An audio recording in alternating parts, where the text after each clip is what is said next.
Je suis tellement, tellement, tellement, tellement bénie d'être avec vous.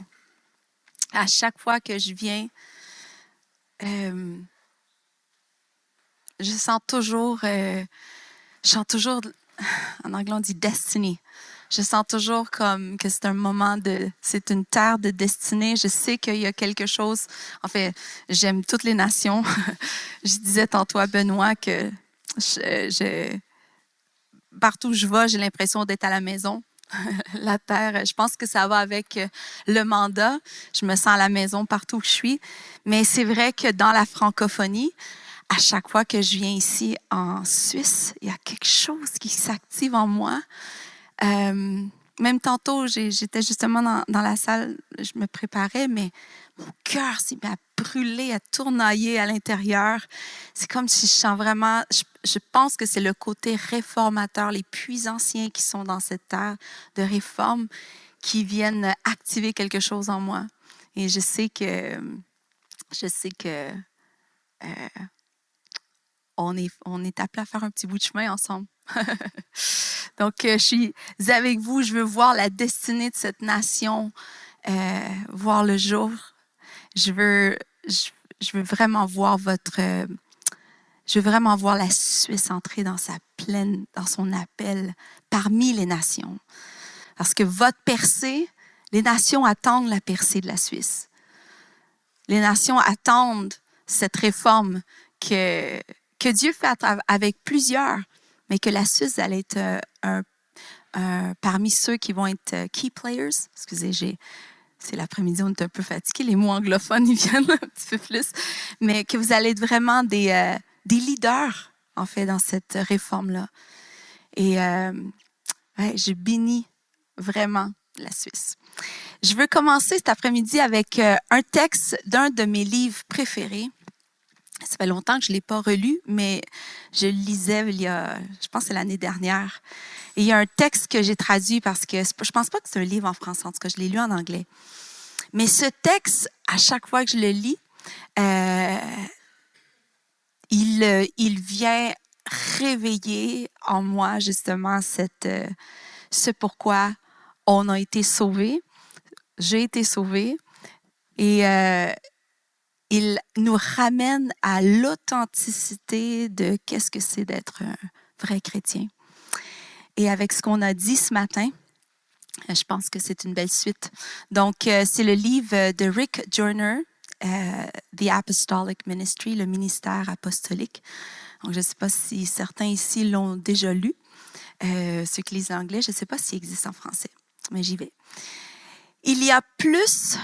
On va s'arrêter après la première phrase, OK? Parce que juste dans cette première phrase-là, faut vraiment saisir. Il ne faut pas que ce soit juste des mots, justement. Il y a plus de puissance dans un seul chrétien que toutes les armées de la terre réunies ensemble.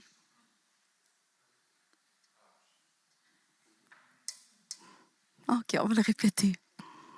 Il y a plus de puissance en toi, plus de puissance en moi, en un seul chrétien, que toutes les armées de la terre réunies ensemble. Déjà, juste cette phrase-là, ce que ça me fait pour moi, c'est « Oh Seigneur, il y a tellement plus. Il y a tellement plus que qu'est-ce qu'on vit. » Puis moi, si je sais que ça existe, puis ça, c'est vrai, puis ça, c'est la réalité, je suis pas capable de vivre. Je suis pas satisfaite avec ma vie qui démontre pas cette puissance-là.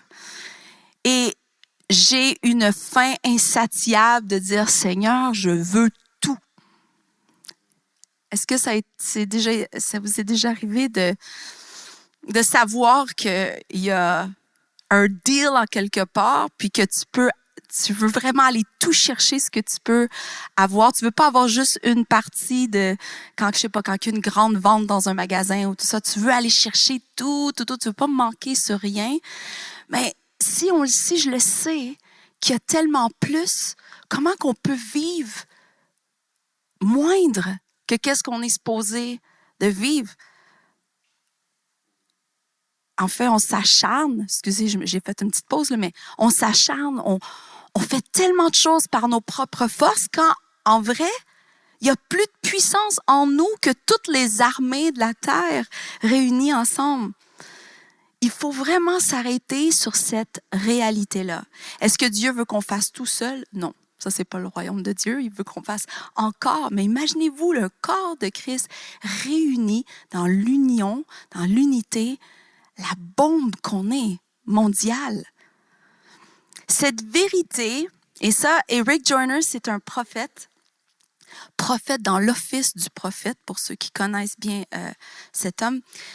Et c'est ce qu'il a écrit. Cette vérité deviendra connue partout sur la terre avant la fin de cette époque. Dieu habite dans les siens, ce qu'on a vu ce matin, si on vit vraiment la réalité, qu'on fait partie de l'union qu'il y a entre Dieu, le Fils et le Saint-Esprit. Dieu habite dans les siens et quand son peuple vient à connaître ceci comme une vérité vivante au lieu d'une doctrine, le monde connaîtra cette vérité aussi.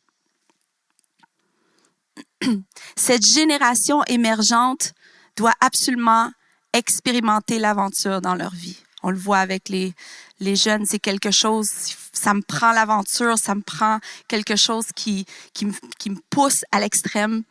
Et l'ennemi prend souvent avantage de ce besoin, mais Dieu l'a mis en nous pour une raison. Il met ce goût-là, ce désir-là d'aventure, ça vient de Dieu, c'est né de Dieu. Cette génération sur la terre vivante, on en fait partie, c'est pas juste les jeunes. Cette génération sur la terre va vivre la plus grande aventure que le monde n'a jamais connue. Il n'y a pas de plus grande aventure que la vraie vie chrétienne. Et la vraie vie chrétienne est sur le point d'être restaurée sur la terre. On parle de réforme. On le voit à travers l'histoire ici, même dans cette terre, que vous avez vu une réforme, vous avez vu plusieurs réformes. Dieu a conduit son peuple à travers l'histoire de réforme en réforme, de gloire en gloire. Mais on s'apprête à vivre une méga réforme. Cette aventure vraie et ultime est une nourriture pour l'âme. Plusieurs essaient de remplir ce besoin par les films, les livres, dans la manière qu'ils vivent leur vie à travers ces choses. Mais rien de ces choses ne pourra jamais satisfaire cette réalité dans nos vies. On est créé pour ça. On a été façonné par Dieu pour ça. Il nous a créés à son image. Donc, on est créé pour l'impossible. Rien ne peut satisfaire ce désir si ce n'est que la vraie vie chrétienne. La raison pour laquelle l'Église a émergé dans le livre des Actes comme une force qui pouvait transformer le monde et qui a transformé leur monde, la Bible dit, est parce que le Seigneur était parmi eux. Ils avaient des rencontres avec lui, des face-à-face à chaque jour. En fait, c'était pas une fois par semaine. C'était à tous les jours, ils se rencontraient dans le temple. Tous les jours, il y avait des face-à-face, des rencontres avec Jésus. Il était leur seul message et il faisait de grandes choses parmi eux. À cause de cela, rapidement, les plus grandes influences de la planète de leur époque avaient entendu parler d'eux et peu de temps après, ils avaient une grande crainte d'eux. Ça dit, tous étaient dans la crainte. Ces croyants ont secoué la terre par leur message et leur vie, et ceci se reproduira à nouveau. Est-ce que vous le croyez ou c'est... Je le crois de tout mon cœur. Je ne sais pas si ça active le prophète en moi, là, mais je le crois, je le vois, je sais, on ressent ce que Dieu veut faire, ce que je disais ce matin, ce fardeau dans le cœur de Dieu, de voir cette réforme prendre place. Pour cette nouvelle Église, il semble que le Seigneur, la première Église, et il semble que le Seigneur avait choisi intentionnellement des leaders qu'absolument personne ne suivrait, à moins qu'ils soient puissamment loin de sa présence. Les gens de l'époque savaient que quelque temps juste avant, ces mêmes leaders avaient presque tous renié le Seigneur et l'avaient abandonné à l'heure qu'il avait le plus besoin d'eux. Ils n'avaient pas de grand plan ni de programme. En fait, ils nient avaient aucune raison que personne ne les suive à part une seule chose. Le Seigneur les avait appointés et les avait oints. Leur autorité était le résultat d'un seul fait. Le roi lui-même vivait en eux. En fait, il faut réaliser ça. Il n'y avait personne qui était très qualifié, qui était doué, qui était influent. C'était qu'est-ce qui leur donnait la puissance et l'influence, c'était que Jésus lui-même était parmi eux et habitait cette réalité-là que Jésus en nous était une réalité. Et Dieu nous ramène à ça. L'Église du premier siècle n'avait réellement qu'une seule chose en leur faveur. Une seule, Dieu. Aujourd'hui, on a beaucoup de choses. On s'appuie sur plein de trucs. Mais eux, il y avait une seule chose. Si Dieu n'était pas là, il était foutu. Il était tout ce qu'ils auraient de besoin. Le Seigneur était au milieu d'eux, vivant, opérant des prodiges, enseignant, réconfortant et pourvoyant. Le Seigneur tenait ses leaders dans une place où ils étaient complètement dépendants de lui. Ils ne pouvaient pas l'aider, construire ou même enseigner à moins qu'il ne soit présent. Ils ne pouvaient rien faire. Moi, ça m'amène tellement une crainte de Dieu quand je lis ça. Parce qu'on est capable de faire tellement de choses sans le Seigneur. Vous comprenez ce que je veux dire quand je dis ça? Hein? Il y a beaucoup de choses qui se fait dans le monde chrétien où parfois même le Seigneur n'est pas réellement là. Et ça m'apporte une telle crainte de l'Éternel. Le Seigneur tenait ses leaders, je répète, dans une place où ils étaient complètement dépendants de lui. Ils ne pouvaient pas l'aider, construire, enseigner à moins qu'il ne soit présent. Ils n'avaient aucun autre plan sur lequel se rabattre. S'il n'était pas avec eux ou ne faisait pas les œuvres. Si le Seigneur n'allait pas avec eux, ils étaient impuissants. Ceci est précisément la fondation à laquelle l'Église est sur le point de revenir. Il faut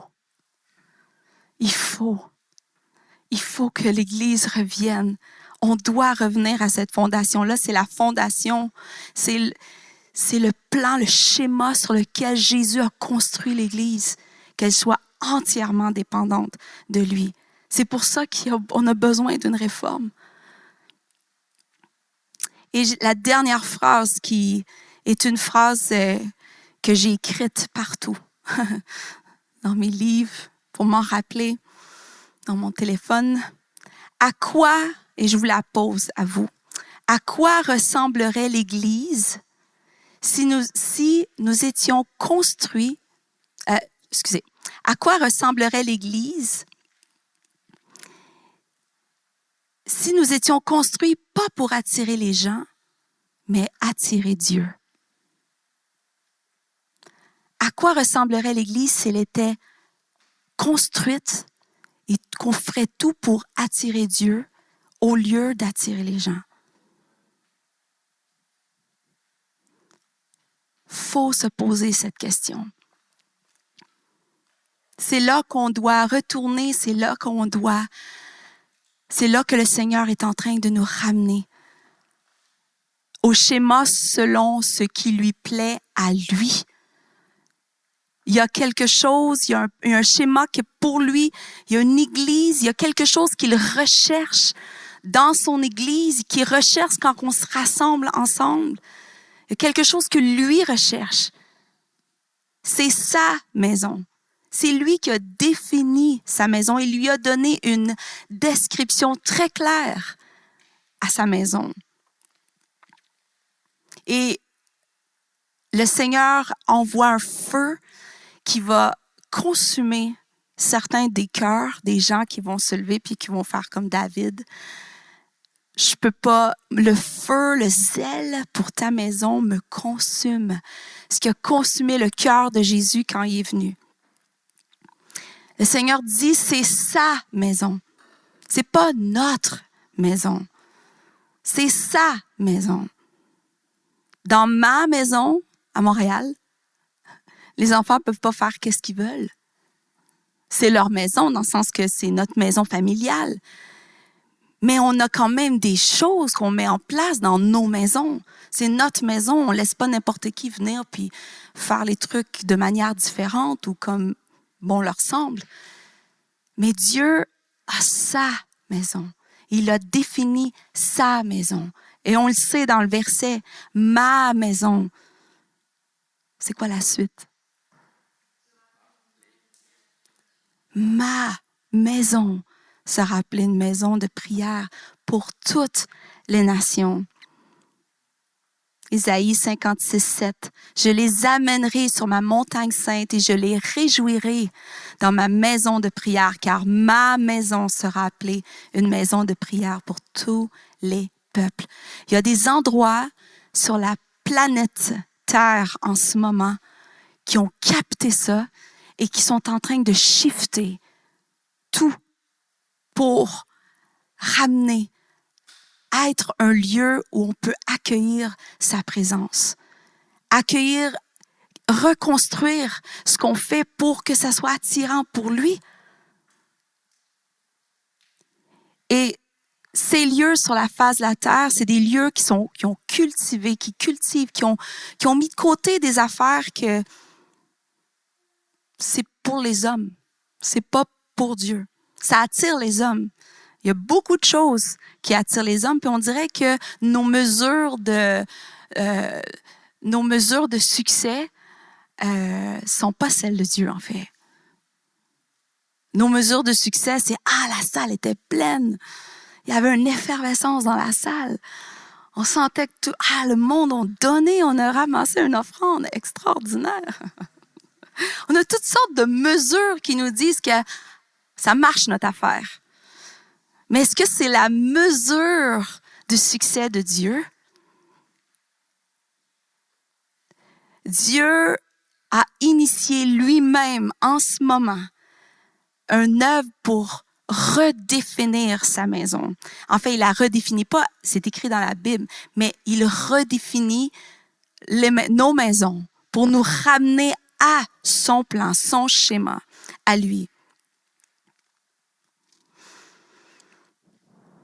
Il y a des endroits sur la face de la terre qui ont été cultivés et qui ont cultivé leur maison pour accueillir la présence de Dieu, lui rendant le ministère par la prière et l'adoration qui sont des puits spirituels et qui ont appris à être des bons intendants de la présence du Seigneur.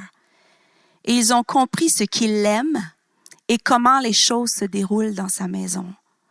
En fait, en tant que responsable louange, la première chose qu'on doit être après être des prêtres, en fait des prêtres, pour être prêtre, il faut étudier la présence du Seigneur. Il faut comprendre, il ne faut pas juste dire « Ah, moi j'aime ça, je fais ça comme ça, j'aime les chants, j'aime ces chants-là. » Et beaucoup des jeunes ou des gens de nos équipes, on doit leur enseigner à devenir des étudiants de la présence de Jésus. Qu'est-ce qu'il aime? Qu'est-ce qui réjouit son cœur? On le voit des fois, on sent, vous l'avez sûrement vu, vous êtes des responsables de louange, des directeurs de louange, vous avez conduit la louange. Il y a des moments donnés qu'on conduit pendant, je sais pas moi, 10-15 minutes, tout d'un coup, on sent le plaisir de Dieu. On sent la présence de Jésus qui vient si proche. Est-ce que vous vous arrêtez en ce moment-là? Est-ce que vous revenez à la maison? Qu'est-ce qui a fait qu'il a aimé ça? Parce qu'en réalité, c'est pour lui. C'est pas pour nous. C'est pour lui l'adoration. Donc, qu'est-ce qu'il aime? Qu'est-ce qui lui fait plaisir à lui?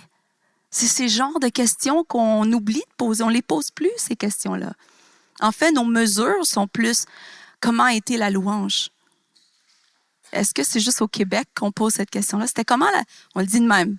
Je l'entends tout. C'était comment la louange? Ah, c'était écœurant, la louange. Ça, c'est québécois. Excusez. Vous dites pas ça écœurant. Mais c'était extraordinaire. Je sais pas, les gens chantaient, c'était super. Et écœurant, oui, c'est comme, oh, wow! C'est, ah, ouais. Je sais que pour vous, c'est pas le truc, hein. C'est poche. Non, nous, c'est, oui, c'est ça. Les cultures différentes. Mais c'est ça, on se pose. Donc, c'est pas juste chez nous qu'on se pose cette question, mais la question qui circule, c'est comment était la louange? Pour toi, c'est comme Sylvain ce matin qui me dit, quelqu'un dit, j'adore ta louange. C'est pas fait pour toi. Elle est pas pour toi, la louange. Comment Dieu a aimé la louange aujourd'hui? Comment il a été touché? Est-ce qu'on sent que son cœur a été ravi? Est-ce qu'on a béni le cœur de Jésus? Ça devrait être ça, notre louange. C'est notre mesure. Que les gens... Puis comprenez-moi, il y a une place pour conduire les gens. Mais dites-vous une chose, que si le cœur de Dieu est béni, s'il est touché, puis qu'il commence à saturer l'atmosphère, ben c'est là que les choses se passent. Et nous, on a fait l'inverse. On fait tout en fonction de comment les gens aiment. Est-ce qu'on les attire? Il y a une dame qui avait fait un rêve et ça m'a fait pleurer. Ça m'a tellement touchée. Dans son rêve, c'est un rêve que l'Esprit de Dieu lui a donné. Dans son rêve, elle était sur le point de se marier. Puis, elle va dans une cabine d'essayage pour essayer des robes de mariée.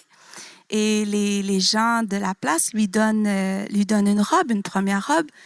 Et c'est une robe très, très courte, puis qui révèle beaucoup. Puis elle porte, puis elle est comme très, très, très mal à l'aise. Elle dit, avez-vous autre chose? Je me sens pas bien dans cette robe. Puis il y apporte une autre robe, puis encore, toute ouverte sur le côté. Elle était pas bien, elle était révélée, elle était pas... Elle dit, dans le rêve, elle a ouvert le rideau, elle a juste dit, une épouse, c'est pas faite pour être sexy, c'est faite pour être pure.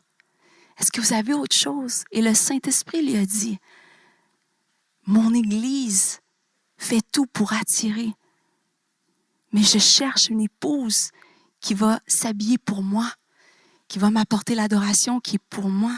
Ce rêve m'a tellement touchée. Parce que c'est ce qu'on voit malheureusement, on a inversé les choses. On veut attirer. Nos mesures de succès doivent changer absolument. On doit débriefer, vous dites ici, débriefer. On doit débriefer avec nos équipes. Où est-ce que vous avez senti le cœur de Jésus être touché ce matin? Est-ce que tu as vu Jésus? Est-ce que tu as goûté à Jésus ce matin? Est-ce que tu as goûté à son plaisir? Est-ce qu'il a été béni ce matin par l'adoration, par la louange? Je dis ce matin, mais ce soir ou peu importe quand. C'est pour lui l'adoration. Et malheureusement, l'idolâtrie, c'est une chose très sournoise. Quand on se met à vouloir plaire aux gens, faire chanter les gens, faire tout pour attirer les gens, puis qu'après ça, on pose ces genres de questions. C'était comment la louange ce matin? C'était comment ma louange? Tout d'un coup, ça se revire sur nous. Comment j'ai performé ce matin? Comment ça s'est passé? Et Dieu n'est même pas dans l'équation. En fait, celui qui devrait dire comment la louange était, c'est lui-même. Celui envers qui la louange est due. C'est lui qui devrait le dire. La louange lui appartient. Et dès que ça tourne vers nous, ça devient de l'idolâtrie. C'est sournois. On doit laisser l'Esprit de Dieu nous convaincre de ces choses-là. Pour qu'après, quand on revient à ça,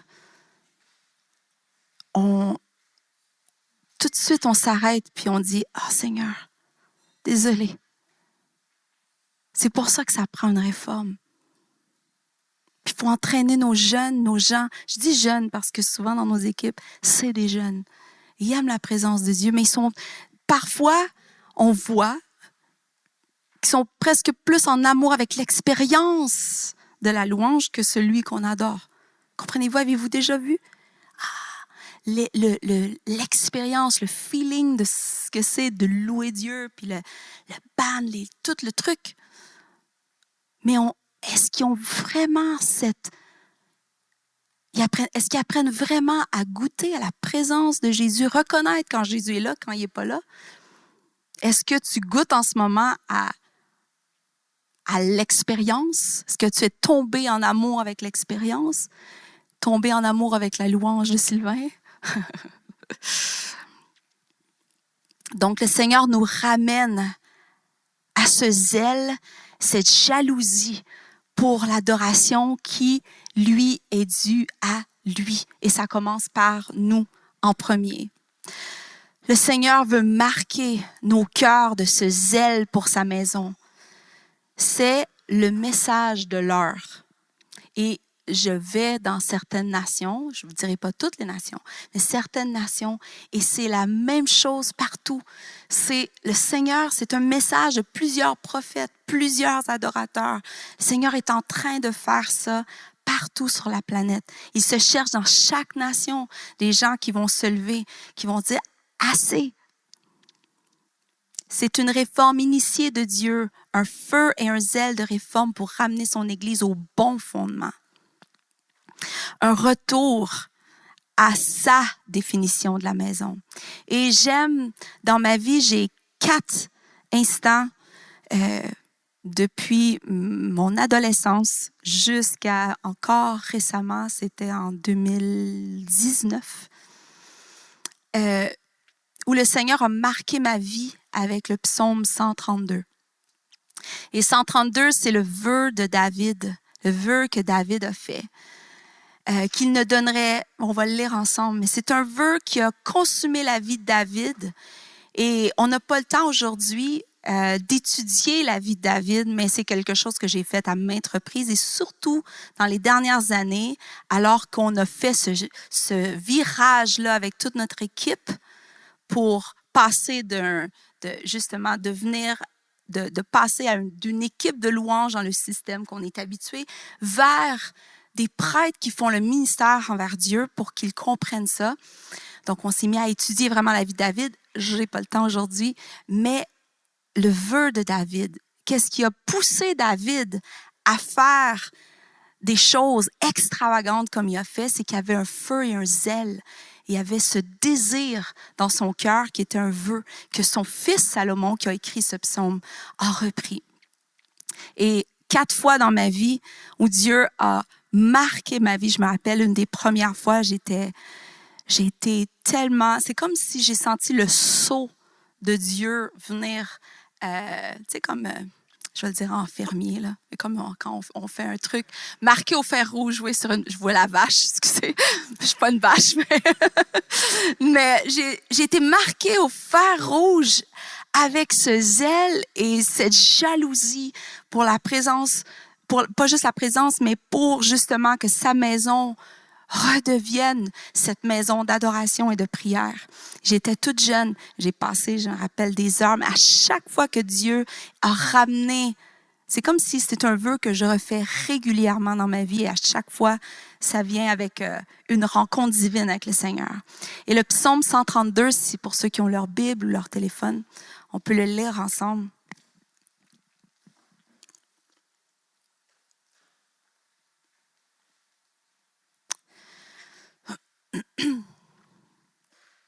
Psaume 132. Éternel, souviens-toi de David. Oui, vous voulez le lire ensemble? On y va ensemble. On recommence. Éternel, souviens-toi de David, de tout ce qu'il a souffert pour accomplir ce vœu. Il a fait un serment à l'Éternel. Il a fait ce vœu au puissant de Jacob. Je n'entrerai pas dans ma maison, je ne monterai pas sur mon lit, je ne donnerai pas de sommeil à mes yeux, ni de repos à mes paupières, avant d'avoir trouvé un endroit pour l'Éternel, une demeure pour le puissant de Jacob. C'est un vœu que Salomon a repris, et lorsqu'il a construit justement ce temple, cette maison, il s'est rappelé du vœu de son père. Son père qui avait tout mis en place, qui avait tout fait pour que Salomon bâtisse cette maison. Le Seigneur est l'auteur de ce vœu. C'est un vœu nouveau qui monte, qui doit monter et qui monte dans nos cœurs. Et quand c'est venu dans ma propre vie, c'était « je vais donner ma vie pour ça ». Et encore aujourd'hui, je donne ma vie pour ça. Et c'est pour ça que c'est un vœu que je dois continuellement, ou que l'Esprit de Dieu me guide continuellement à revenir à ça. Qu'on doit, et je sais qu'on ne est pas seul, on est plusieurs, qu'on donne notre vie pour ça, pour voir justement cette maison de Dieu reprendre la définition qu'il plaît à son cœur. Et avant d'être des églises, nous sommes appelés à être des maisons d'adoration. J'aime en anglais parce qu'ils disent house of worship. Aux États-Unis, souvent, ils vont appeler les églises elle est où ta maison d'adoration? Ils appellent ça des maisons d'adoration. C'est un vieux terme, de nos jours, de moins en moins, mais au contraire, ça doit revenir. Et je vais juste aller tout de suite lire, il y a un... Excusez, je saute de notes.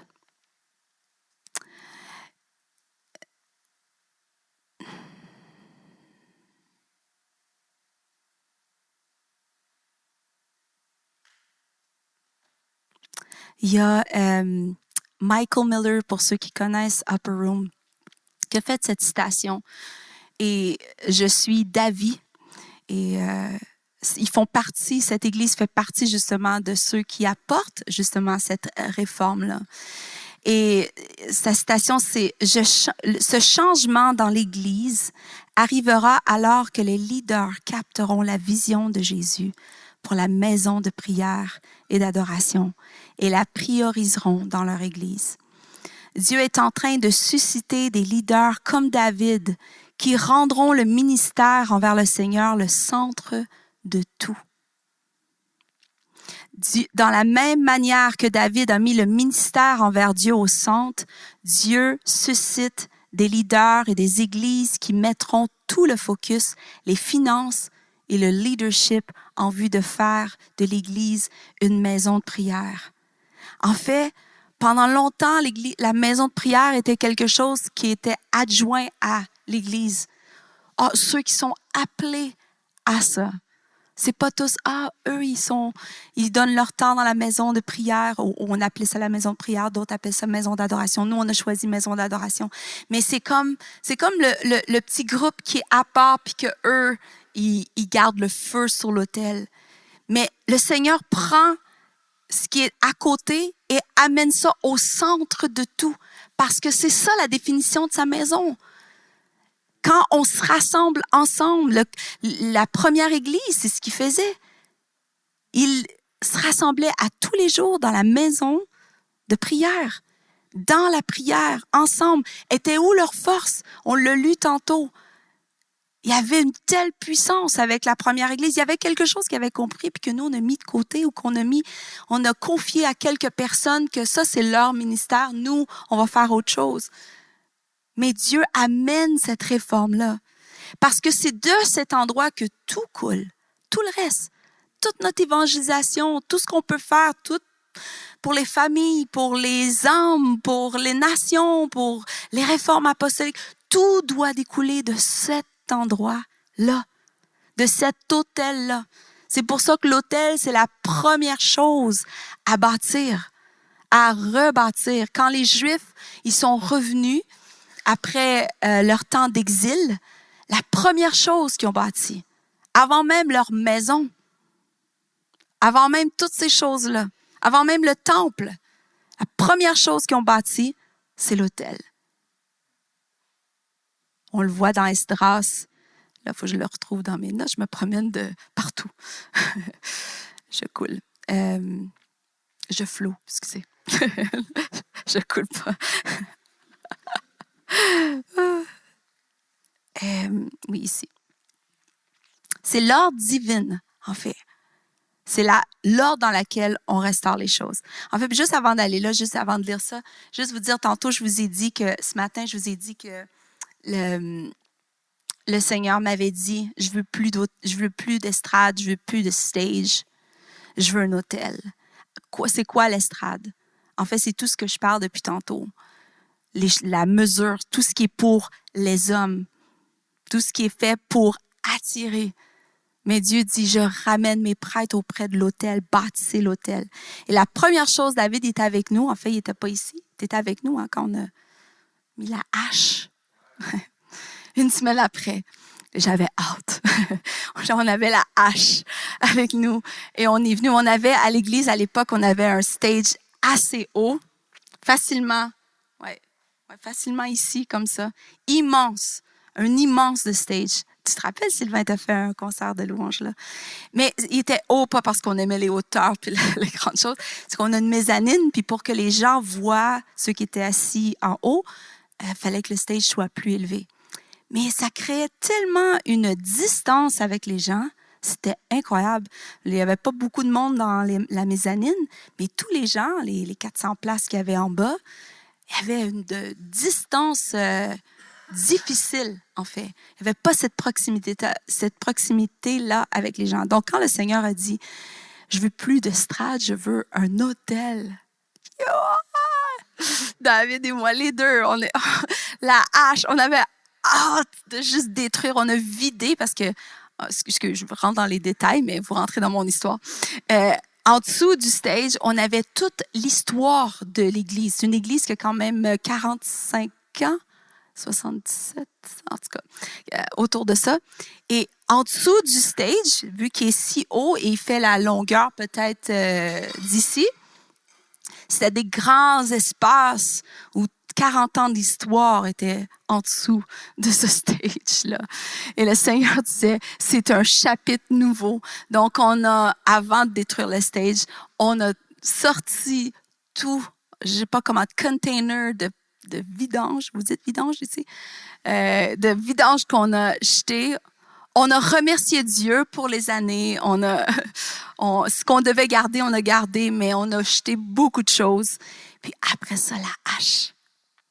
On s'est mis à détruire. Mais c'était incroyable. Mais parce que c'était dans le naturel, mais on faisait quelque chose dans l'esprit aussi. On s'est mis à détruire le stage. Et après ça, on a construit juste une genre de plateforme en rond. Et le Seigneur disait, c'est la première chose à faire. Et ça, on a fait ça pendant le confinement. Et le Seigneur nous disait, avant même de réouvrir l'Église, parce qu'on était en ligne comme tout le monde, avant même de réouvrir l'Église, le premier ministère que vous allez réinstaurer, c'est le ministère envers moi. Avant le ministère aux gens, avant le ministère aux enfants, avant le ministère aux ados, avant le ministère aux familles. Puis laissez-moi vous dire que c'est venu vraiment parler fort à notre cœur parce que comme partout dans le monde, les enfants, les jeunes ont vraiment souffert de la COVID, d'être séparés. Donc, de réouvrir, on avait hâte de faire quelque chose pour les enfants, mais quand le Seigneur a dit non, la première chose, c'est pas que ces choses-là sont pas importantes, mais la première chose, c'est en premier le ministère envers moi. Donc, vous allez réouvrir, réinstaurer, mais le ministère envers moi, la maison d'adoration. Vous allez réouvrir comme une maison d'adoration en premier. C'est votre fondement pour la nouvelle saison. Je fais quelque chose de complètement nouveau. Puis après ça, le reste va découler. Tout a découlé sur le reste de tous les ministères. On les a repris, les autres ministères. Mais le premier ministère, c'était le ministère envers le Seigneur. Donc, c'est plus un truc, la maison d'adoration, c'est plus un truc de côté pour ceux. C'est central. Le sanctuaire entier est transformé en maison d'adoration. On n'a pas plein de sessions. Est-ce que c'est des salles comblées de personnes qui ont compris la vision puis qui sont là? Non. En fait, on entraînait nos équipes comme ça. On devait les entraîner comme ça parce que tu fais le ministère envers une personne, qui est la salle, elle soit pleine de monde, vous dites pleine, remplie de personnes, ou personne, ça change rien à ton adoration. Parce que, encore une fois, comme j'ai dit ce matin, il y a une chaise, et on le répète continuellement, il y a une chaise et c'est un trône dans cette place. Mais là, quand nos équipes ont commencé à capter la vision, laissez-moi vous dire que la louange et l'adoration du dimanche a été révolutionnée. Ça a complètement tout changé. Parce que les gens venaient, l'équipe de louange était positionnée complètement différent. C'était envers Jésus en premier. Et dans Esdras 3, 1 à 6, on le voit, c'est l'ordre divine, partout. Partout dans la parole de Dieu, on n'a pas le temps de regarder tout, j'en ai choisi juste un. Mais partout dans la parole divine, c'est l'autel en premier. Je vous encourage, dans vos églises, dans vos régions, mettez ça devant le Seigneur. Mettez ça devant le Seigneur. À quoi ça ressemble pour nous? Ce que tu dis, Seigneur, on l'entend. À quoi ça ressemble pour nous? Esdras 3, 1 à 6. Donc, c'est les Juifs qui reviennent. C'est le retour des Juifs à Jérusalem au 6e siècle, après l'exil. Et la première chose qu'ils font, c'est ça. À l'aube du 7e mois, les Israélites étaient installés dans leur ville. Le peuple se rassembla comme un seul homme à Jérusalem. Josué, fils de Jotsadak, accompagné de ses frères, les prêtres, et Zorobabel, fils de Shittiel, accompagné de ses frères, se levèrent et reconstruirent l'autel du Dieu d'Israël pour y offrir des holocaustes, conformément à ce qui a été écrit dans la loi de Moïse, l'homme de Dieu. Ils rétablirent l'autel sur ses fondements malgré la peur que leur inspiraient les populations installées dans la région.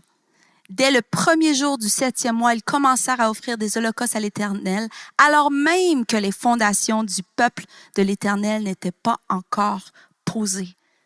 Premièrement et avant tout, l'adoration, les parfums qui montent envers Dieu. Jésus, on le voit quand il rentre dans le temple, c'est la première chose qu'il fait.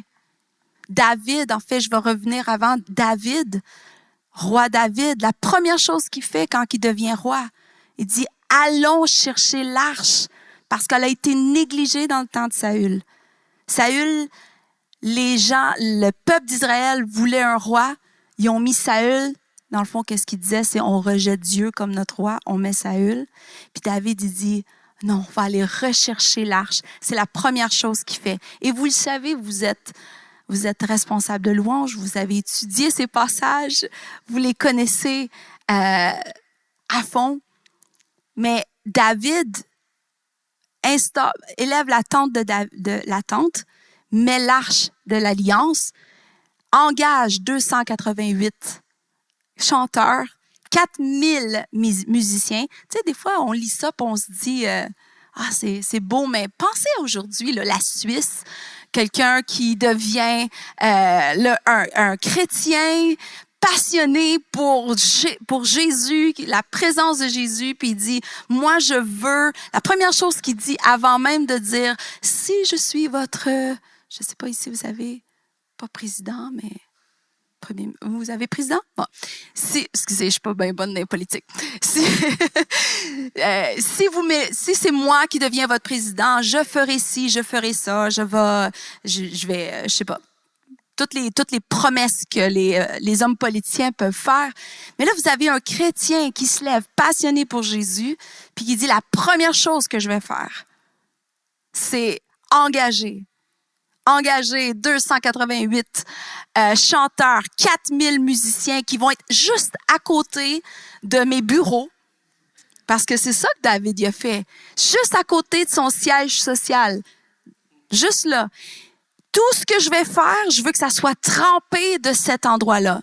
Et pas juste, lui faisait partie, était un des prophètes, un des chanteurs, un des musiciens, continuellement dans la maison d'adoration. Et de cet endroit, il a gouverné toute la Suisse.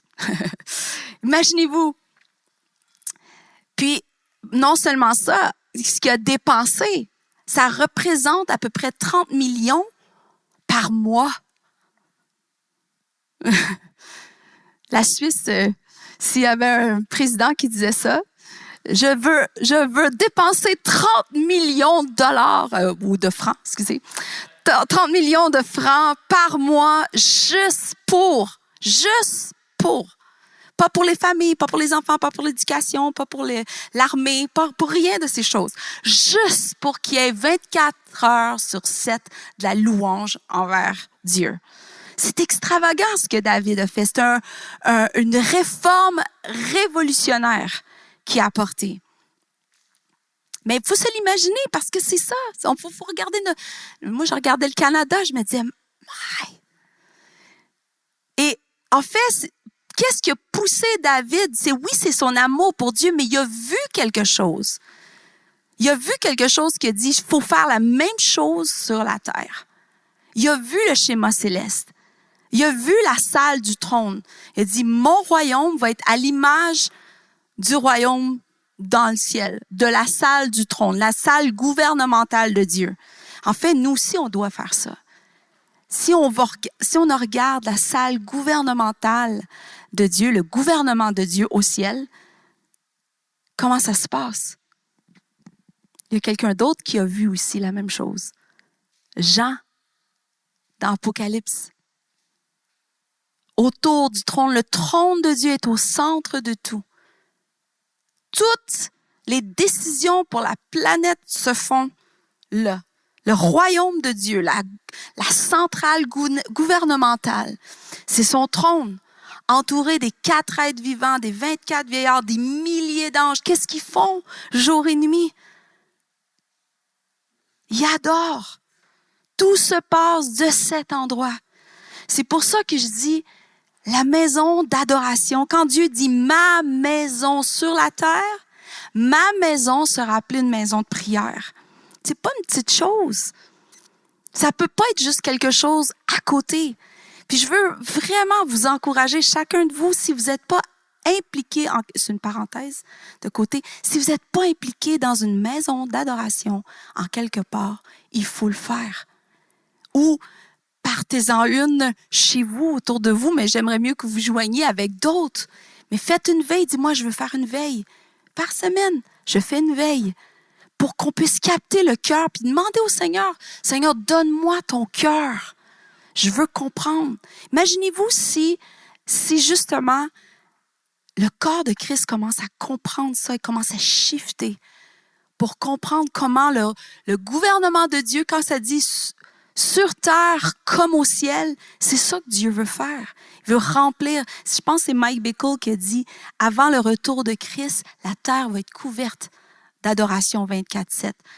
Quand j'ai entendu ça, moi, ça faisait des années déjà que je le disais, je l'ai vu en vision, je le sais, que Dieu nous mène avant son retour. La terre va être couverte. Et déjà, quand on regarde dans les nations, il y en a plusieurs, mais c'est encore quelque chose d'à côté. Et encore une fois, comprenez-moi, ça ne veut pas dire qu'on est caché à l'intérieur 24/7. Mais ensemble, il y a cette rotation. Quand on regarde ce que David a mis en place, c'est pour ça qu'il y avait besoin d'autant de musiciens, autant de chanteurs. Il y avait des veilles que chacun portait. Puis après ça, de cet endroit-là, on part et on est roi et on règne avec Christ. Oui, sur les montagnes de la société, les 7 montagnes de la société, mais de cet endroit. Est-ce que vous me comprenez? Je suis très passionnée avec ça. C'est quelque chose, c'est un zèle qui est dans mon cœur, qui me dévore. Et Jésus, là on revient à Jésus. Qu'est-ce que Jésus a fait quand il est arrivé à Jérusalem? La première chose qu'il a fait, il est rentré dans le temple et il a renversé les tables. Aujourd'hui, hein? Ouais, il a pris sa hache, ouais, son fouet. Ouais, il a pris son fouet, c'est vrai, c'est la première fois que j'ai fait le lien, mais oui. Il est rentré, il a renversé les tables. Aujourd'hui, il renverse les stages. C'est important de réaliser ça. Comment de fois même moi, j'ai lu des fois, je dis, mais on ne vend plus rien dans l'Église. Mais faut comprendre ce que Jésus faisait. Parce que qu'est-ce qu'il déclare après? Il dit, ma maison, mon Père, la maison de mon Père, ma maison sera appelée une maison de prière. Donc, tout ce qui n'est pas ça, c'était violent. C'était pas, c'est pas bien. Il a renversé. Le Seigneur fait la même chose aujourd'hui. Il veut renverser nos stages. Il veut les belles choses. Comprenez-moi. C'est pas que quand je dis renverser les stages, c'est tout ce qu'on parle. Tout ce qui est fait pour les gens, pour attirer les gens et non pour Dieu. À s'appuyer sur nos ressources, nos forces, nos capacités. Et on n'est plus dépendant du tout du Saint-Esprit. En fait, il y en a plusieurs qui discernent même pas si le Saint-Esprit est là ou non. Et ça fait mal. Ça fait mal. Le Seigneur restaure ces choses. Donc, la première action de Jésus, quand il arrive à Jérusalem, était un rappel de ce que David avait fait en prenant son trône. La première action de David fut d'adopter une réforme en ce qui concerne l'adoration et Jésus a fait la même chose. Et aujourd'hui, l'Esprit de Dieu fait la même chose. Et avant même de renverser les tables, parce que c'est facile de dire, de voir toutes les tables et les estrades, les stages qui doivent être renversés dans nos églises ou dans nos façons de faire. Mais le Seigneur le fait dans nos cœurs, à nous, en premier. Avant tout. En fait, c'est en le faisant dans nos cœurs et dans le cœur de ceux qu'après, on influence, que la réforme se fait. Et c'est Dieu qui est à la tête de ça, c'est pas nous. Seigneur, on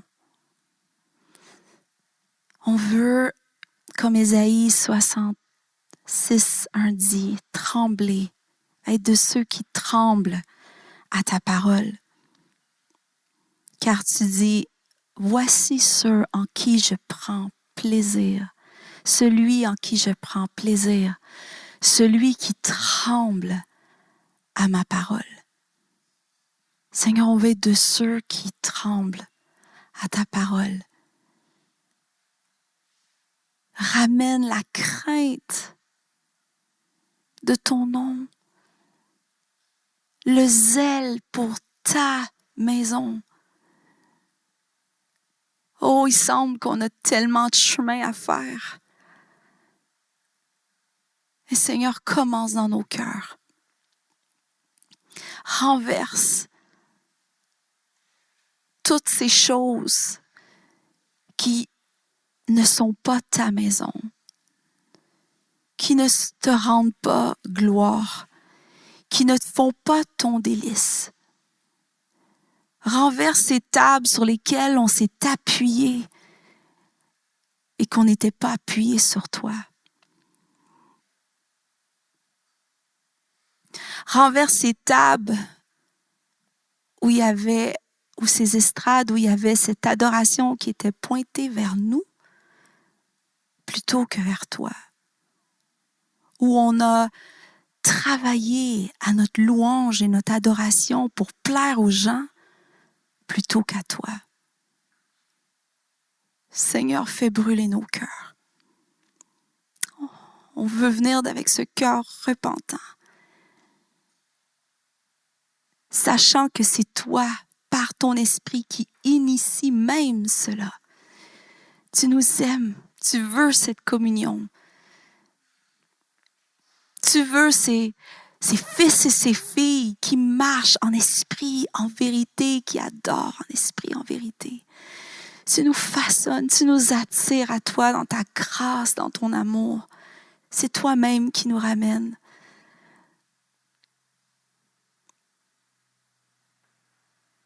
On se place devant toi, Jésus.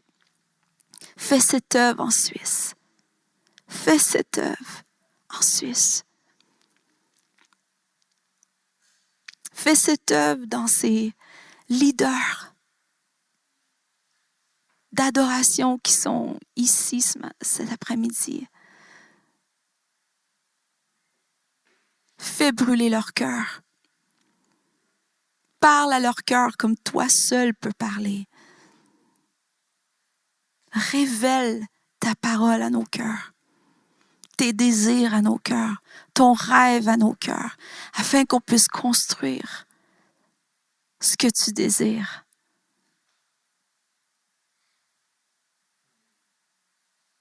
Que tout ce qu'on fait puisse tourner autour de ton trône.